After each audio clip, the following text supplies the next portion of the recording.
couple of days ago, I had just this really intriguing conversation, and it was actually about decision makers. When you're selling your innovation to an organization, who is actually the decision maker? Now, let's propose that we're talking about something that is kind of geeky, I mean technical, and that the vast majority of people aren't going to understand really how this thing works. So, let me ask you, do you think that the conventional wisdom is that the upper management of that organization are the ones that make that decision?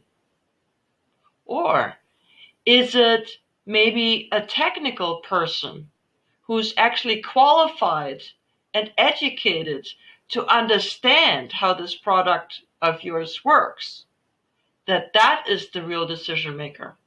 Or maybe there's a third party in play, and that is whoever is going to actually use that product within the organization. Is that maybe the party that makes that decision? So I'll share with you something kind of funny.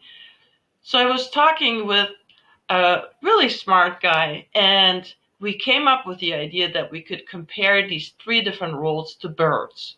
So we said, okay, the upper management might be the red birds, and the technical people might be the blue birds, and the users might be the green birds. Now the colors are completely arbitrary. But then we discovered something. As we thought about who actually had actually given the okay to purchase in the past, it was actually a different bird altogether. And we called that bird the yellow bird. And we said, actually, that bird is a peacemaker that magically manages to connect the red bird, the blue bird, and the green bird.